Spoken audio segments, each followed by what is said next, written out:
Bismillahirrahmanirrahim. Assalamualaikum warahmatullahi wabarakatuh. Alhamdulillah, wassalatu wassalamun ala rasulillah Sayyidina Muhammad ibn Abdillah wa ala alihi wa sahbihi wa mawalah. Subhanaka la ilma lana illa ma'alamtana innaka antal alimul hakim. Rabbi shrah li sadri wa yassir li amri wahlul 'uqdatam min lisani yafqahu qawli. Amma ba'd. Pertama dan yang paling utama, marilah kita semua untuk senantiasa memanjatkan serta mengucapkan puji serta rasa syukur kita kepada Allah Subhanahu wa taala. Yang mana Allah Subhanahu wa taala telah memberikan kita beribu-ribu macam nikmat di dunia ini yang tak dapat kita hitung, mulai dari nikmat iman, nikmat Islam, serta nikmat sehat wal afiat. Sehingga kita selalu diberikan kekuatan, keimanan oleh Allah Subhanahu wa taala untuk selalu menjalankan perintah-perintahnya, untuk selalu menjalankan kewajiban-kewajibannya, salah satunya yaitu sholat subuh pada hari ini. Semoga rangkaian ibadah kita mulai dari bangun tidur tadi sampai dengan tidur lagi nanti mendapatkan ganjaran pahala di sisi Allah Subhanahu wa taala. Amin amin ya rabbal alamin. Salawat tak lupa salam semoga selalu tercurah pada junjungan kita, pada panutan kita, dan juga kepada suri tauladan bagi seluruh umat manusia. Beliau tak lain dan tak bukan baginda Nabiullah Muhammad sallallahu alaihi wasallam. Semoga selawat yang sering kita baca ini juga selalu tercurah kepada para keluarganya dan juga kepada sahabatnya. Dan insya Allah kita semua yang selalu senantiasa mengucapkan salawat kepadanya dan selalu mengamalkan sunnah-sunnahnya dapat mendapatkan syafaat dan diakui sebagai umatnya di yaumil akhir nanti. Amin amin ya rabbal alamin. Jemaah Masjid An-Nas yang insya Allah dirahmati Allah Subhanahu wa taala. Perkenalkan, nama saya Muhammad Dwiki Darmawan, berasal dari mahasiswa jurusan Bimbingan dan Pendidikan Islam, Fakultas Dakwah dan Ilmu Komunikasi UIN Syarif Hidayatullah Jakarta. Sebelumnya di sini saya ingin mengucapkan banyak-banyak terima kasih kepada jajaran pengurus DKM Masjid An-Nas dan juga kepada para ustadz, para asatidz yang telah memberikan saya kesempatan untuk bisa mengisi kajian subuh pada hari ini di dalam rangka memenuhi tugas akhir semester kuliah saya, yaitu pada mata kuliah retorika khitobah. Semoga kebaikan pengurus DKM masjid ini dan juga para asatidz dibalas kebaikan lagi oleh Allah Subhanahu wa taala. Amin amin ya rabbal alamin.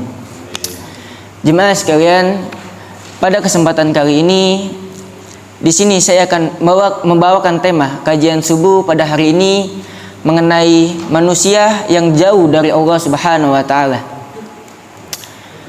Allah Subhanahu wa taala sudah memerintahkan kita sebagai hambanya untuk selalu beribadah kepada Allah.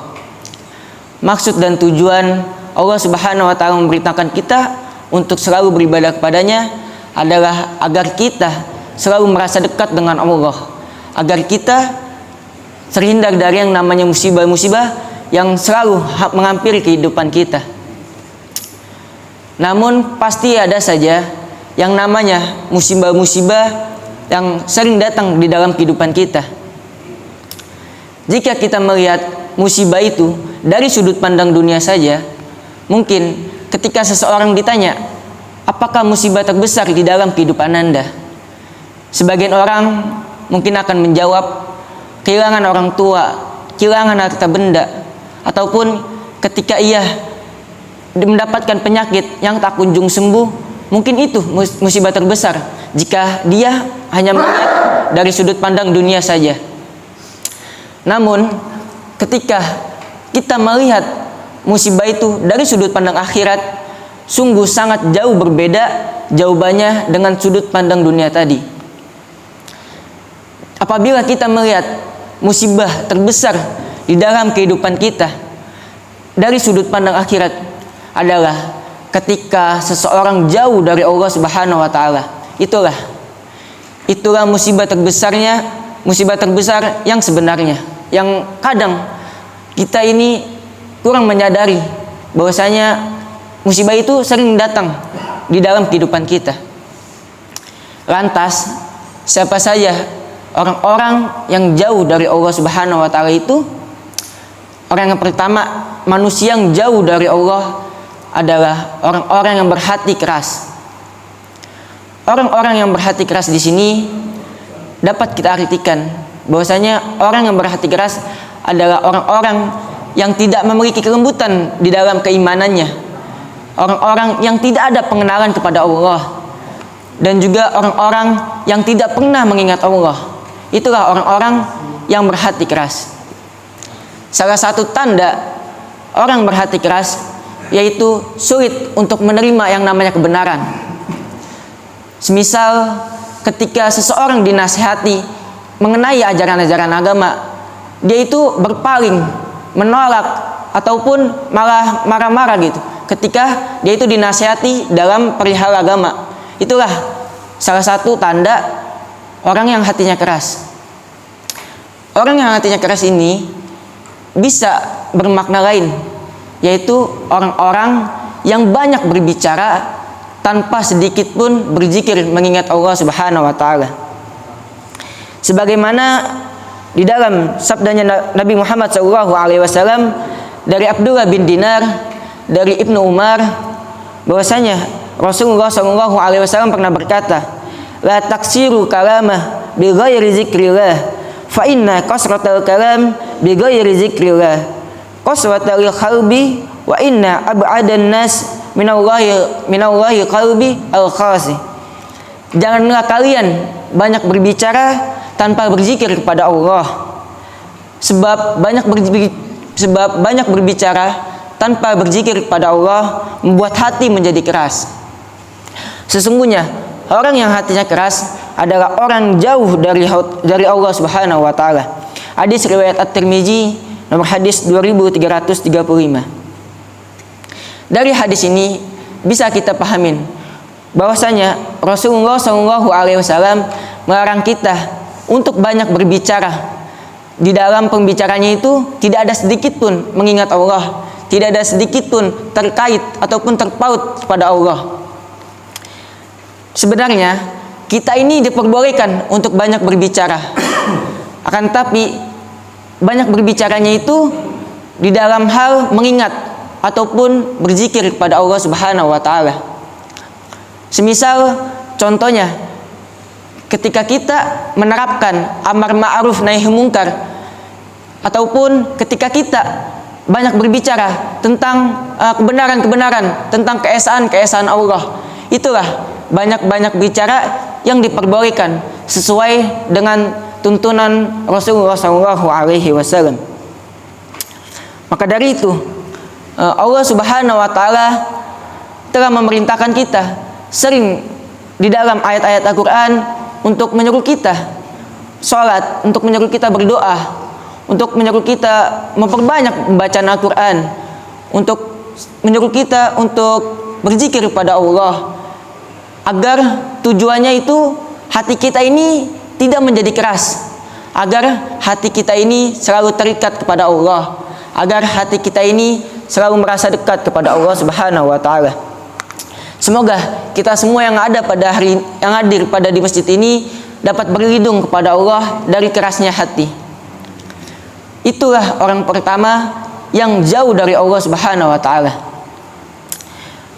Orang yang kedua yang jauh dari Allah Subhanahu wa taala adalah orang yang bakhil ataupun orang yang pelit. Orang yang bakhil ataupun orang yang pelit di sini dapat kita artikan bahwasanya orang yang enggan bersedekah, orang yang enggan mengeluarkan hartanya untuk membantu atau meringankan beban orang lain. Itulah orang-orang yang bakhil ataupun orang-orang yang pelit. Orang-orang yang bakhil atau orang-orang yang pelit di sini bukan hanya orang-orang yang enggan bersedekah, akan tapi orang-orang yang bakhil itu adalah orang-orang yang merasa paling dermawan, merasa paling pemurah hatinya, padahal harta yang ia keluarkan hanya secuil, hanya sedikit dari kekayaannya, tidak ada setengahnya, tidak ada seperempatnya, hanya seujung kuku harta yang ia keluarkan untuk bersedekah, akan tapi dia merasa paling dermawan, dia merasa paling murah hatinya, dia merasa paling ringan tangannya, padahal harta yang ia keluarkan hanya sedikit. Itulah orang-orang yang bakhil ataupun orang-orang yang pelit.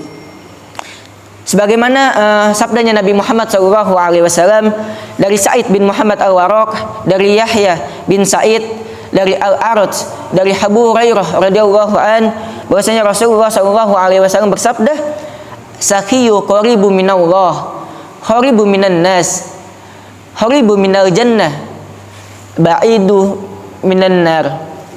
Wal bakhilu ba'idu minallah, ba'idu minan nas, ba'idu minal jannah, al qaribu minan nar." Seorang yang senang ataupun seseorang yang dermawan untuk memberikan pertolongan kepada orang lain, memberikan bantuan kepada orang lain, itu akan dekat dengan Allah, dekat dengan manusia, dekat dengan surganya Allah, dan dijauhkan dari api neraka. Begitupun sebaliknya, ketika seorang yang bakhil ataupun seseorang yang kikir untuk memberikan pertolongan kepada orang lain, dia akan jauh dari Allah, jauh dari manusia, jauh dari surganya Allah, akan tapi dia lebih dekat dengan nerakanya Allah Subhanahu wa taala. Hadis riwayat At-Tirmizi nomor hadis 1884. Dari hadis ini dapat kita pahami bahwasanya orang yang pelit itu bukan hanya dijauhkan oleh manusia, oleh keluarganya, oleh teman-temannya, ataupun oleh orang lain, akan tapi orang yang bakhil ataupun orang yang pelit juga jauh dari Allah Subhanahu wa taala, jauh dari yang namanya surga Allah Subhanahu wa taala, jauh dari rahmatnya Allah Subhanahu wa taala. Itulah penyebab ataupun sebab orang-orang yang bakhil atau orang-orang yang pelit. Namun orang-orang yang bakhil atau orang-orang yang pelit di sini menurut Rasulullah SAW bukan hanya orang yang mengkang hartanya, bukan hanya orang yang menyimpan hartanya, bukan hanya orang-orang yang enggan untuk bersedekah, akan tapi orang yang pelit menurut Rasulullah adalah orang yang ketika disebut nama Nabi Muhammad, dia tidak mau bersalawat kepada Nabi Muhammad SAW. Mulutnya itu, bibirnya ini enggan untuk mengucapkan salawat kepada Nabi Muhammad SAW. Sebagaimana yang diriwayatkan oleh Ali bin Abi Thalib, bahwasanya Rasulullah SAW pernah bersabda, orang yang sangat pelit adalah orang yang ketika nama Nabi Muhammad disebut di sampingnya, ia tidak mau bersalawat kepadaku ataupun kepada Nabi Muhammad SAW.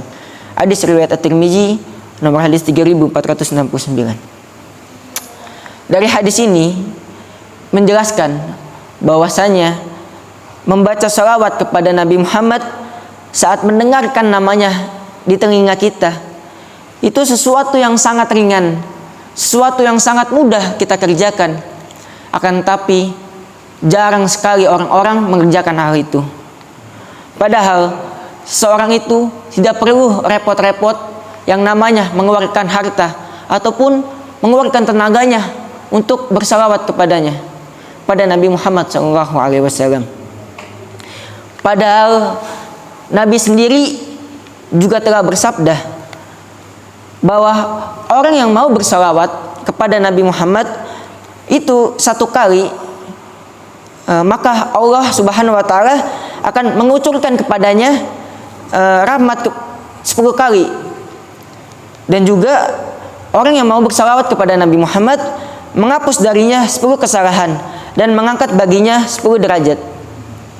Sebagaimana yang diriwayatkan oleh Imam An-Nasa'i bahwasanya man shalla alaihi sholatan wahidatan sallallahu alaihi asratan salawat wa huttat alaihi asratan khatiyatin wa rufi'at lahu asratan darajat.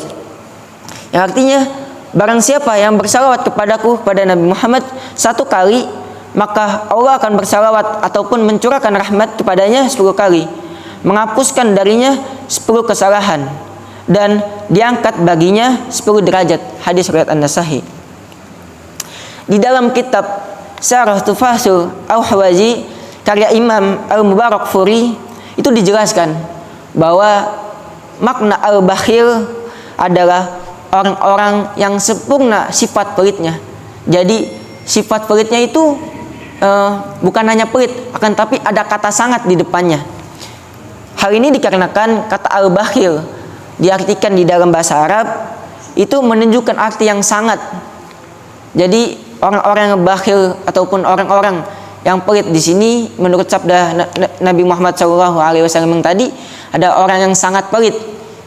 Ketika nama Nabi Muhammad terdengar di telinganya, dia tidak mau bersalawat kepadanya.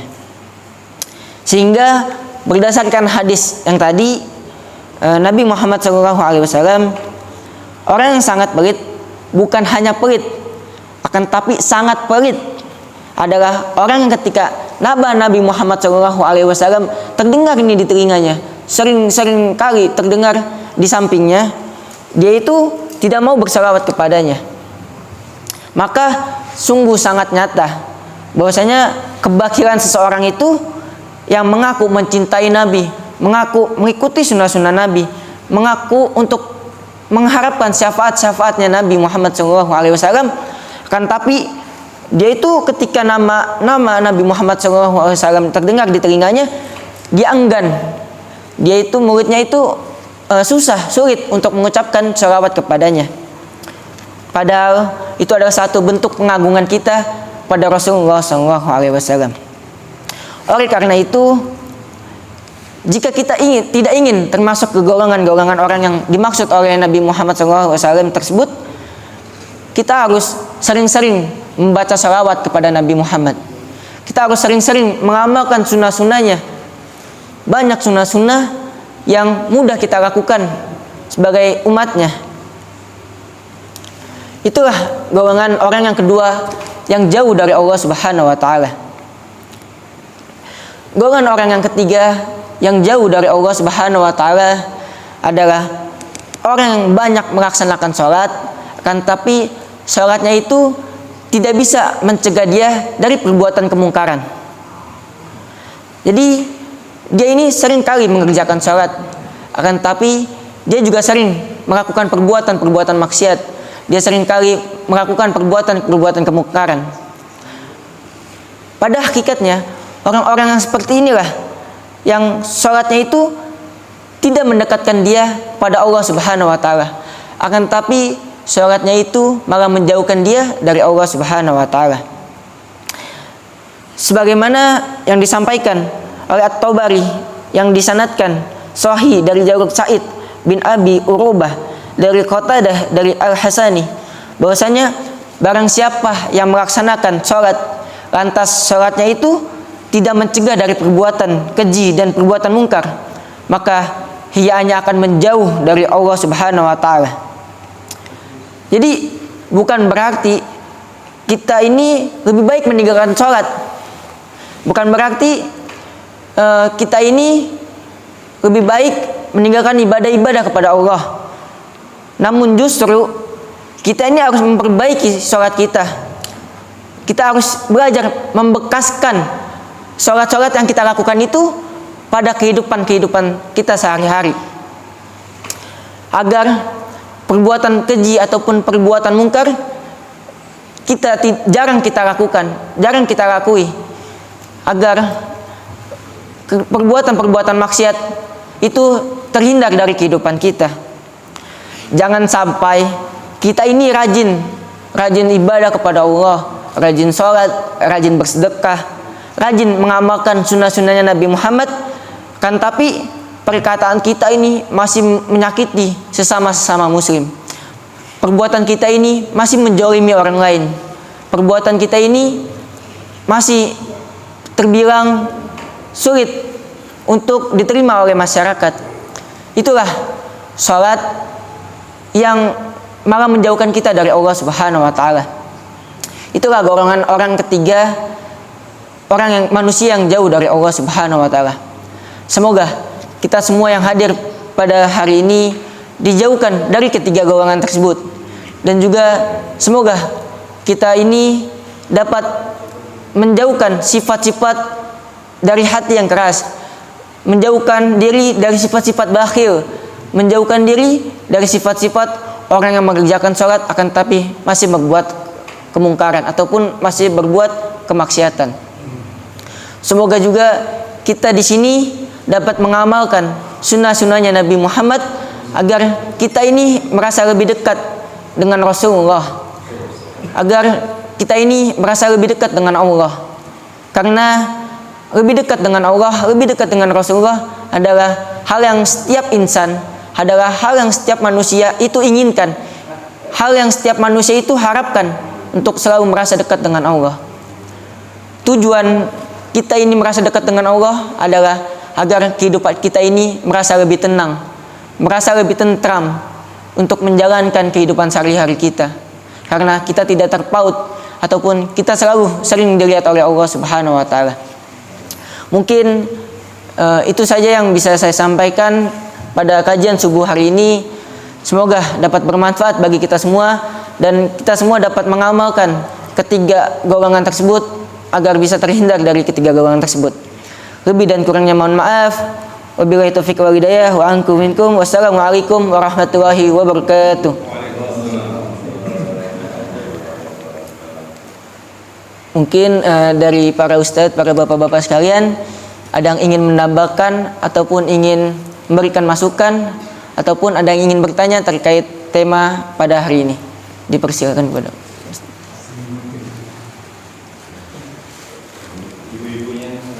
ya ataupun dari ibu.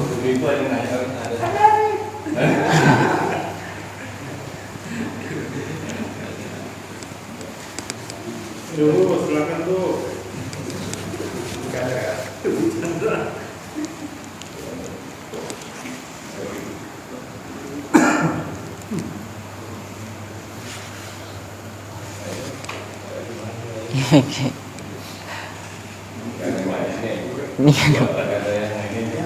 Mungkin bila tidak ada yang bertanya, ada yang mau menanya. Oh, silakan Pak.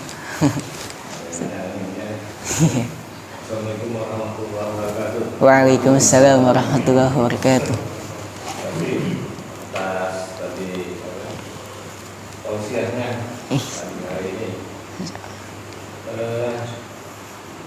Bagaimana ya, Mas ya, kalau tadi sampaikan orang-orang yang jauh dari Allah itu. Nah, kalau bolehlah saya analogikan, kita ini kan orang yang harus ada rasa takut ya, takut pada Allah gitu ya. Nah, rasa takut itu kita kepada Allah ini, kalau kita analogikan dengan rasa takut kita kepada hewan yang buas, yaitu agak apa ya, bertentangan lah gitu. Kita takutlah sama macan, sama harimau, buaya, hewan buas ya, beruang gitu kan. Nah, kita akan berusaha menjauh gitu ya. Kita nggak akan berani dan mendekat. Kecuali orang memang yang sudah ada sih orang yang bisa hidup dengan ular, kan, dengan singa, ada yang bisa mendekat. Tapi memang dari kecil mungkin dia jadi sahabatnya, ya kan, peliharannya sehingga dia bisa hidup bersama serumah gitu dengan singa, gitu kan, dengan ular, gitu.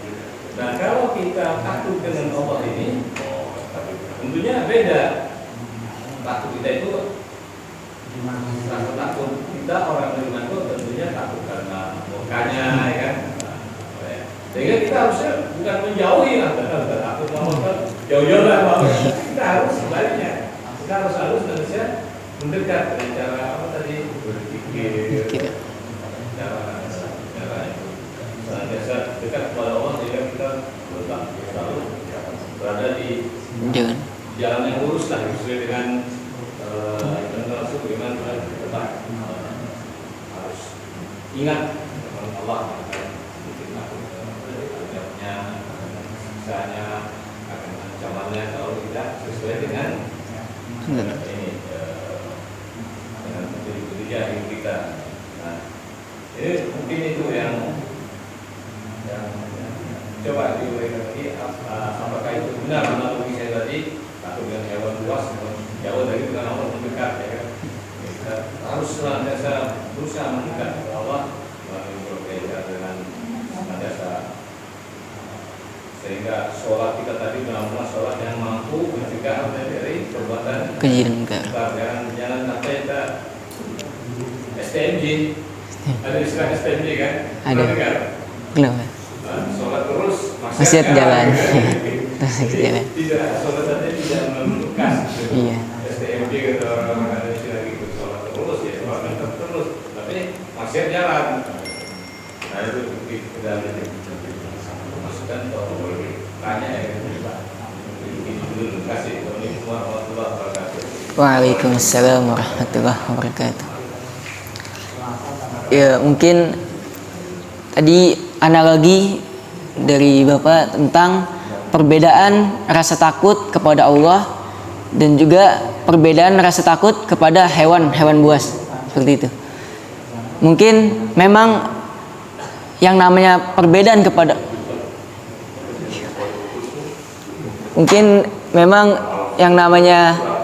perbedaan antara rasa takut kepada Allah ataupun rasa takut kepada hewan-hewan buas itu memiliki perbedaan yang sangat spesifik, perbedaan yang sangat mendasar.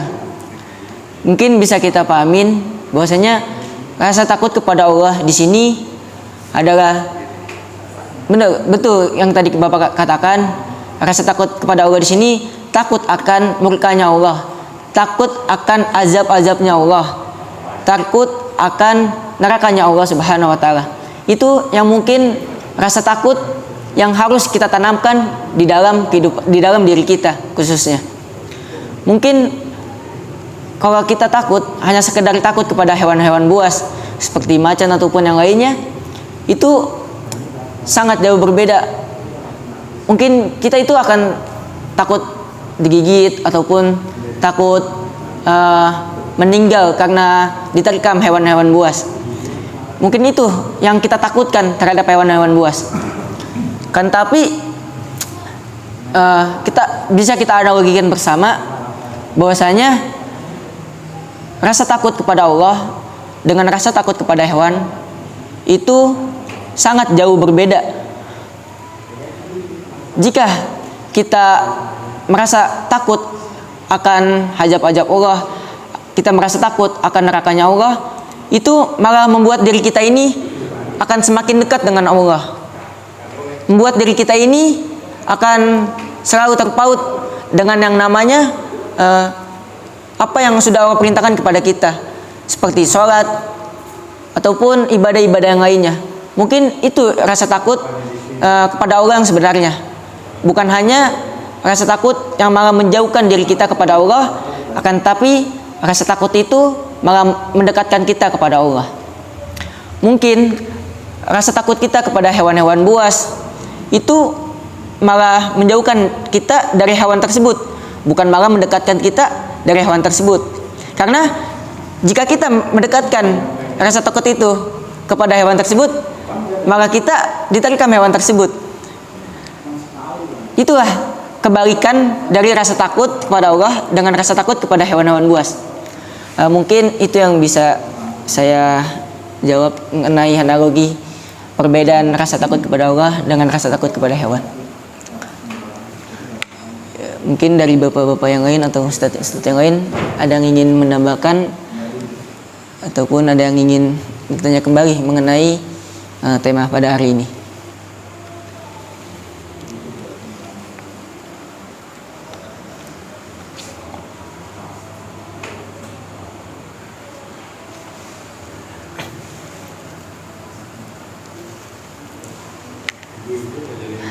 Mungkin ada ibu-ibu yang ingin bertanya, ibu-ibu. Silakan kepada ibu-ibu yang ingin bertanya mengenai tema pada hari ini.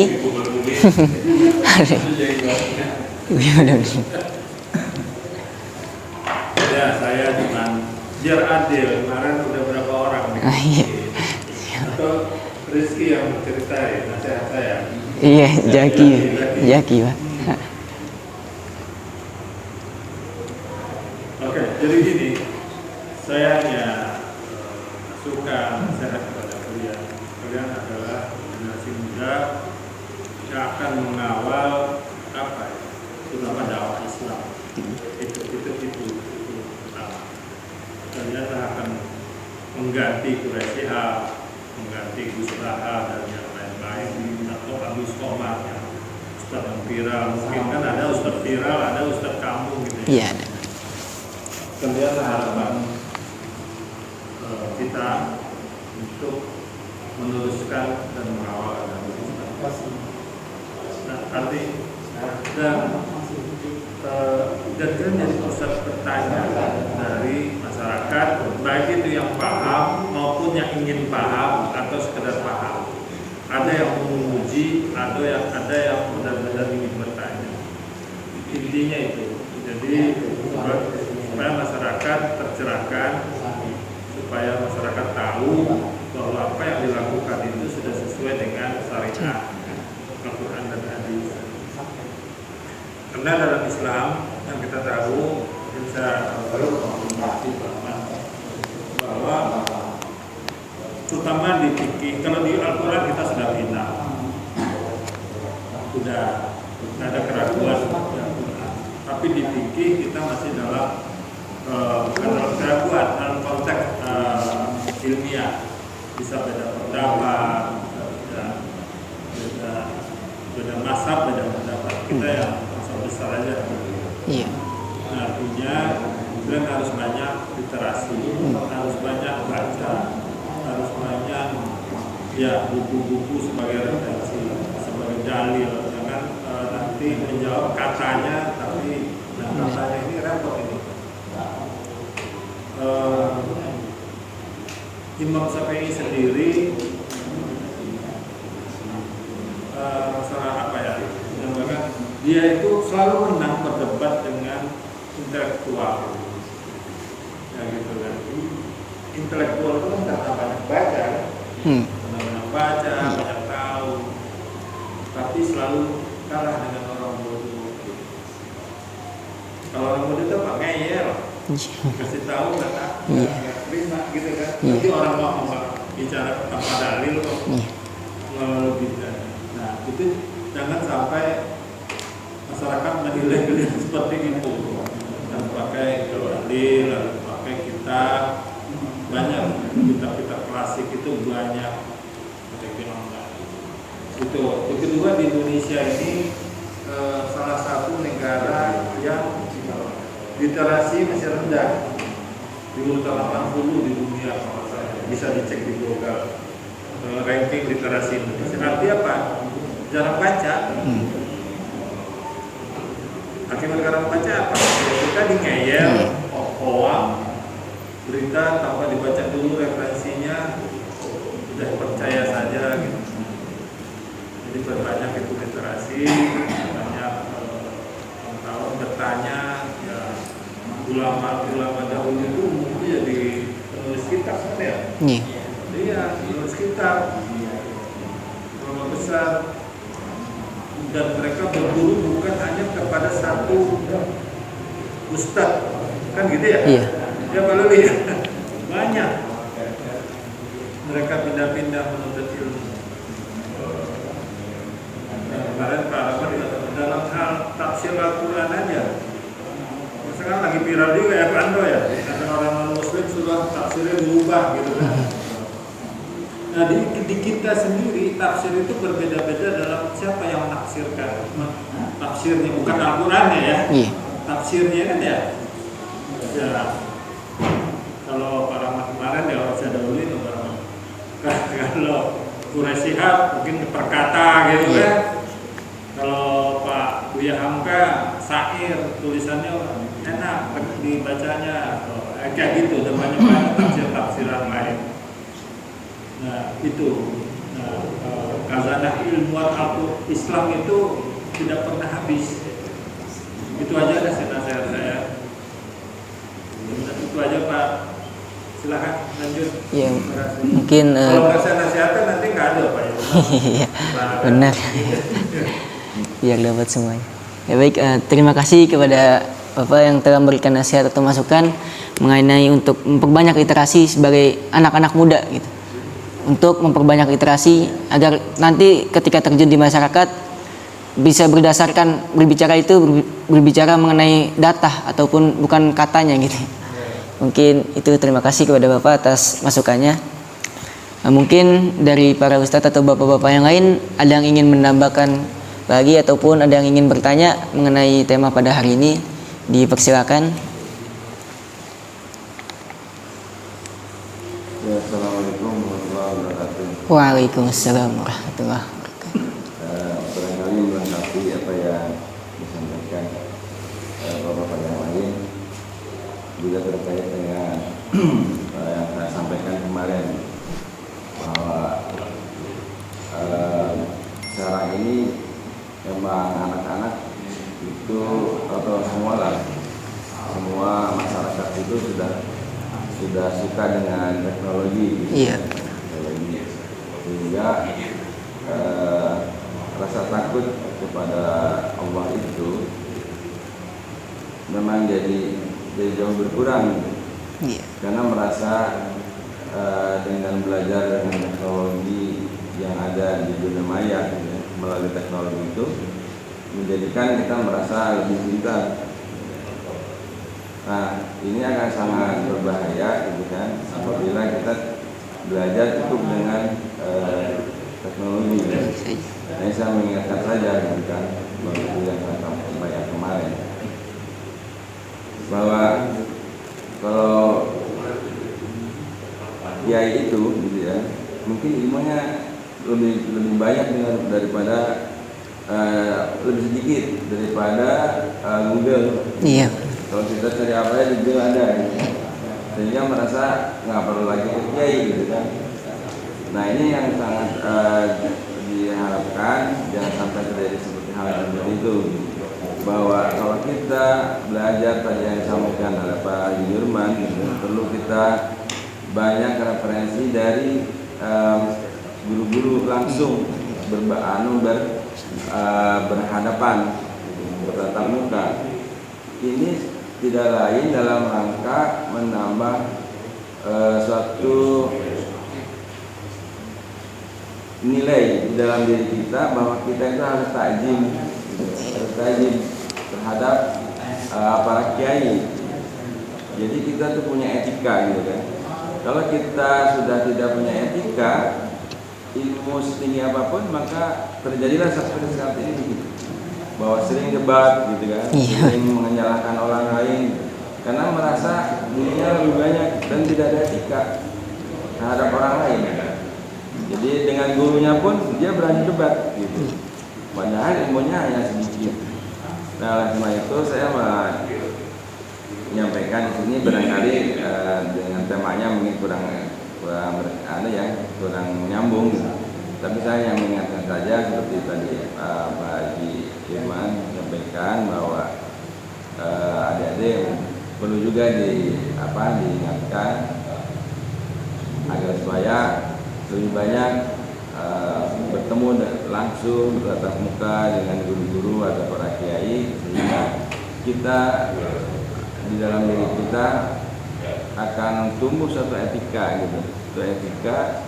Jadi tidak gampang berdebat dan tidak gampang mengambil satu keputusan atau kesimpulan bahwa saya yang paling benar gitu kan. Iya. Jadi dengan etika itu maka ilmu kita akan justru akan lebih banyak lagi, sehingga kita berhati-hati dalam menyampaikan satu perkara. Itu saja mungkin sebagai tambahan dari saya. Jadi banyaklah bertemu dengan guru-guru, dengan para kiai, dengan guru-guru dalam rangka menambah etika kita dalam kehidupan. Itu aja. Terima kasih. Assalamualaikum warahmatullahi wabarakatuh. Waalaikumsalam warahmatullahi wabarakatuh. Ya, baik, terima kasih kepada Bapak ataupun Ustadz yang telah memberikan masukan atau tambahan mengenai kita untuk lebih banyak bertemu dengan kiai atau mengambil ilmu dari para kiai dibanding dengan teknologi gitu. Mungkin itu saja. Baik, mungkin dari bapak-bapak yang lain ada yang masih ingin menambahkan ataupun ada yang masih ingin bertanya mengenai tema pada hari ini, dipersilakan kepada bapak-bapak ataupun para ustadz.